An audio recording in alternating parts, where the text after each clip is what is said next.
ቫንኩቨር ዋሽንግተን ሞቃታማ ናት። በርካታ ዜጎች የሚኖሩባት ብቻ ሳትሆን በሀገር አሜሪካ ከፍተኛ የግድያ ወንጀል የሚፈጸምባት ግዛትም ጭምር ናት። በዚህ ከተማ በየዓመቱ ከ1000 ሰዎች መካከል 6 ሰዎች በአማካኝ ይገደላሉ። የ27 ዓመቷ ሚሼና የ6 ዓመቷ ልጇ ሌይላ እንደ አውሮፓውያን አቆጣጠር በማርች 18 2023 አድራሻቸው የመጥፋቱ ዜና ሲሰማ የከተማይቱ ነዋሪዎች በእናትና ልጅ ላይ የከፋውን አልጠበቁም ነበር።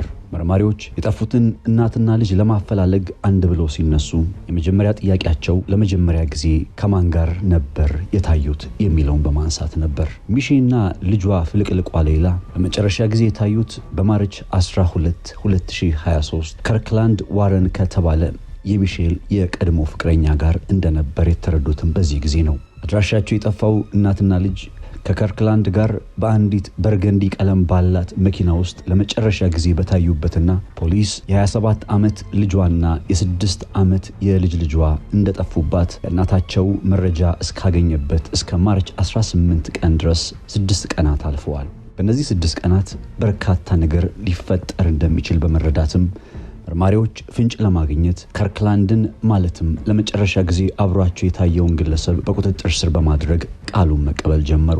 ከርክላንድን በቁጥጥር ስር ያደረጉት በማርች 22 ማለትም እናትና ልጅ ከጠፉ ከ10 ቀናት በኋላ ነበር። የሚሼና የልጇ ሌይላ መጥፋት ከተሰማበት ከማርች 18 ጠርጣሪው ከርክላንድ በቁጥጥር እስከዋለበት እስከ ማርች 22 ድረስ ባሉት ቀናት በዚህ ግለሰብ ላይ በርካታ ቁም ነገሮችን ጥናቶችን ሲያከናውኑ የጀርባ ታሪኮችንም ሲያገላብጡ ቆይተዋል። በቁጥጥር ስር አድርገውትም ቃሉን መቀበል ቀጠሉ። ለመጨረሻ ጊዜ የቀድሞ ፍቅረኛን ሚሼንና ልጇ ሌይላን የት ነው ያገኛቸው ወይም አብረሃቸው የነበርከው በሚለው ጥያቄ ነበር መርማሪዎች ጉዳዩን የጀመሩት። ከርክላንድ ከ10 ቀን በፊት ባንክሻየር አንድ አውራ ጎዳና ላይ በተፈጠረ አለመግባባት ሳቢያ ከመኪናው አውርደውት መኪናውን ይዘው እንደሄዱና ከዛ በኋላም ወዴት እንዳሉ እንደማያውቅ ቃሉን ሰጠ።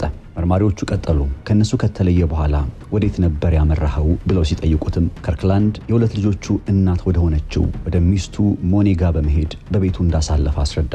መርማሪዎች በከርክላንድ ቃል መሰረት ከሚስቱ ሞኔ ጋር ማረጋገጫ ለማግኘት ጥረት ሲያደርጉ የሁለት ልጆች እናት የሆነችውን የተጠርጣሪውን ሚስት ሞኔን ማግኘት ባለመቻላቸው እሷም እንደጠፉት እናትና ልጅ ተሰውራ እንዳይሆን በመስጋት የሞኔን ዶሴዎች እንዲሁም ፋይሎች ማገላበጥ ቀጠሉ። በእነዚህ የሚስቱ ዶሴዎች ውስጥ ግን አንድ ያልጠበቁትን ፍንጭ አገኙ። የከርክላንድ የቀድሞ ፍቅረኛ የ27 ዓመቷ ሚሼና አሁን ዶሴዋ የሚገላበጥባት የተጠርጣሪው ሚስትና የሁለት ልጆች እናት የሆነችው ሞኔ ትውውቅ ነበራቸው። ይህም ብቻ ሳይሆን በተለያዩ አጋጣሚዎች ገንዘብን ከግለሰቦች በማጭበርበር ከሰዎች የግል አካውንት ወደ ሌላ ማንነት ወደማይታወቅ አካውንት በማዘዋወር የሰነበቱ ሲሆን በፖሊስ ምርመራ መሰረትም የሚዘዋወረው ገንዘብ የሚገባው ደግሞ አሁን ከነልጇ በጠፋችው ሚሼ አማካኝነት በተከፈተ ስውር አካውንት ነው።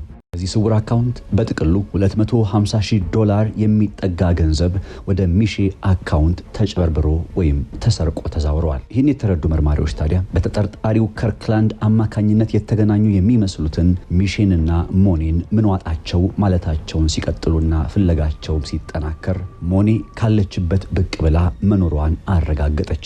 የሞኔን የገንዘብ ማጭበርበር ወንጀል ጉዳይ በሌላ መርማሪዎች ፋይል ከፈቱና ሙሉ ትኩረታቸውን ከተሰወረች 20 ቀናት በኋላ ወደ ሞላት የ27 ዓመቷ ሚሼና ወደ ልጇ ሌይላ ላይ በማድረግ ፍለጋቸውን ቀጠሉ።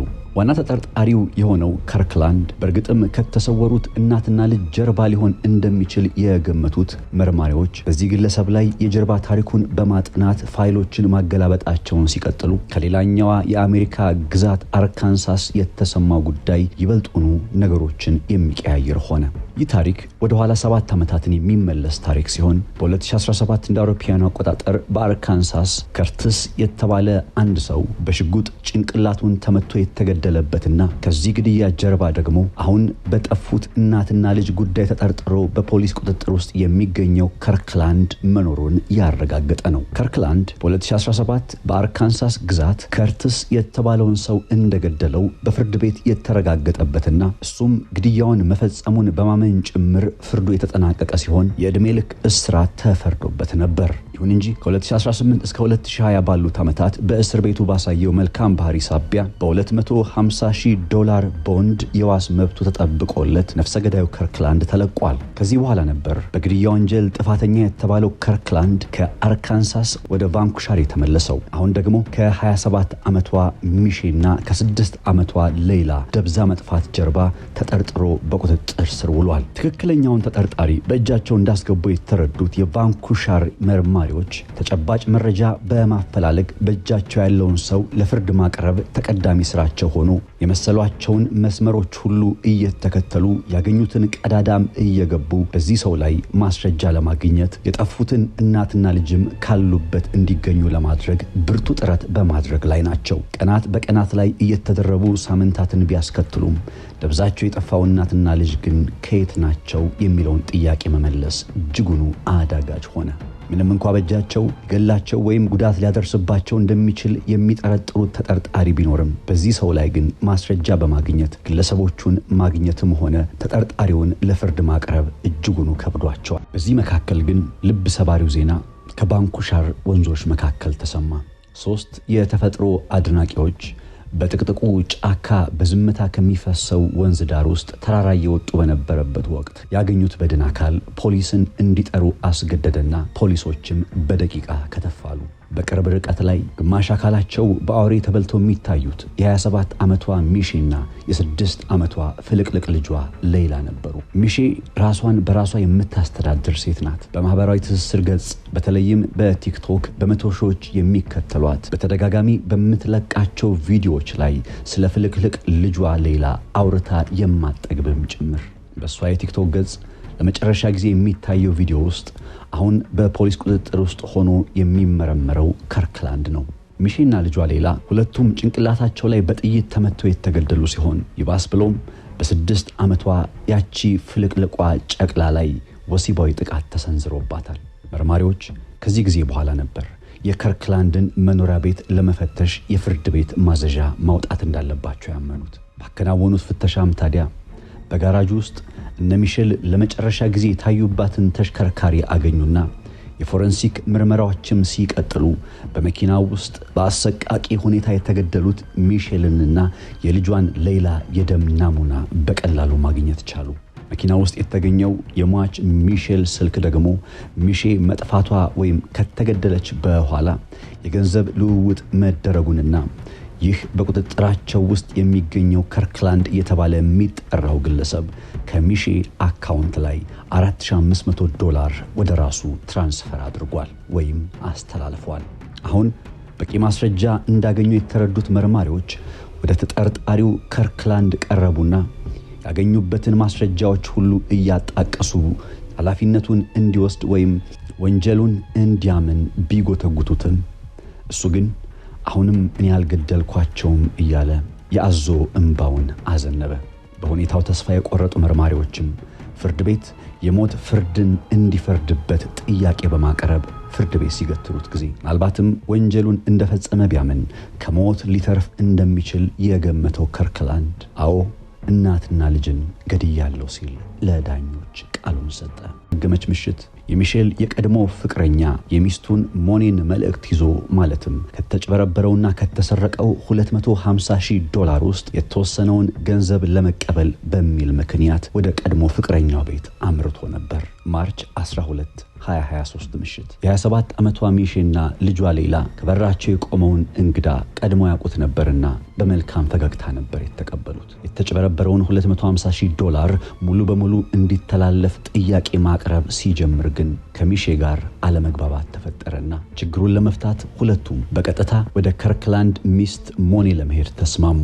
ከልጇ ለአፍታ የማትለየው ሚሼ የ6 ዓመት ጨቅላ ፍልቅልቋን ልጇን ሌይላን ይዛ እየተጣደፈች ከቤት ወጣች። በዚህ ቅጽበት ልጇን ይዛ ስትወጣ ፍልቅልቋ እንደ ዕለቱ ጀንበር ጠልቃ ግና ላትመለስ በዛው ልትጨልም እንደምትችል አላሰበችም፣ አልገመተችም ነበር።